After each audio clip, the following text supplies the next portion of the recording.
What's going on, YouTube? So I'm going to be recording this from the airport here, so it's going to be a bit of a different vibe to this video versus the other ones, but obviously it's Friday, we have to record the vendor, and my airline's not going to take me back until midday tomorrow, so didn't want to have to wait for the video for you, but we have some interesting fun topics. Obviously, we were at Vegas, so we'll be live streaming tomorrow and or Sunday, just to talk about some of the things, the developers. I was able to have conversations with them, things I was able to learn.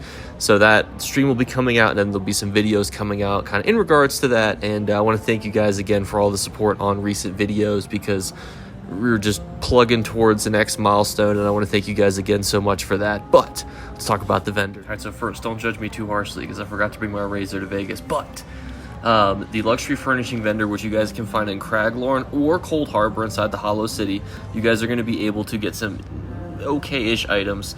They have a very orc-esque theme, a very like sarcophagus death theme. Certainly okay, not necessarily something I would suggest as an investment, because the reason we talk about this, not just for people to buy for themselves, obviously if you think these items are good for you, go ahead and buy them, but as a sarcophagus and stuff, to be able to resell some of those in the future might be a little bit tricky, but they are a low value to get. So definitely if you're on PC, I could definitely see them gaining value. Console, probably a little bit more. Next is the next golden vendor, and unfortunately I'm obviously not able to really show you where she is, but she is inside of Cyrodiil. You will be able to find her at your main Alliance Keep next weekend. I'll make sure for newer players you get to see kind of exactly where she is, because that's a comment that I get occasionally. So the golden vendor this week has some really good support sets. However, I wanted to start off with Armor of Truth, because I think that this is actually a really decent DK PvP set that not a lot of people talk about. I think it's definitely one of those sets that gets used more than it gets average. Next we have Magma Incarnate, probably one of the best sets that's utilized for so much content, and it comes from the Dread Cellar, which is probably one of the more tricky ones to farm if you're a solo player or to do a random pug route. So I definitely would encourage you guys, if you really want to look into this set, getting it as a helmet is one of those things that I can encourage you guys to do, because it saves you from farming a pretty annoying dungeon. So that could be a really good option for you guys to get, and I love it as a set. And then, just because this is a bit of a weird week, I'm not going to talk about every single other set. However, what I would say is the Way of the Martial Knowledge is a great set. It just adds really good extra damage to bosses, trials, dungeons, solo content, you name it.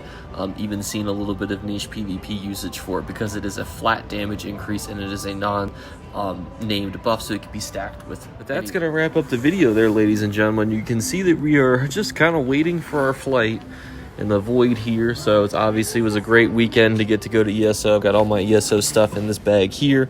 I love spending it with you guys, love seeing you guys, and obviously I love everything that we've been able to do for this channel. Thank you guys so much for subscribing. There's not going to be an outro, so just a special thanks to all the channel members, to the subscribers, and thank you to the giveaway winners, which you can find on my community tab and the past videos that haven't been filmed in Vegas, because I forgot to bring that graphic and my intro and outro with me. So it's been a bit of a hectic schedule here, and you can see that I'm not actually sitting at my terminal, I'm just sitting at a terminal. So I just want to thank you guys again, and it'll be nice to be back in a normal place recording tomorrow. With one last special thank you, which has been like on my 4th or 5th recording, because I keep getting cut off by the intercom, but special thank you to the person who actually recognized me, came and talked to me and took a picture with me during the event. So obviously it was great to actually be to a point where people actually recognized me. So don't be thrown by the scraggly beard. It didn't look like that 2 days ago. So thank you guys again, and I'll catch you tomorrow. Bye, guys.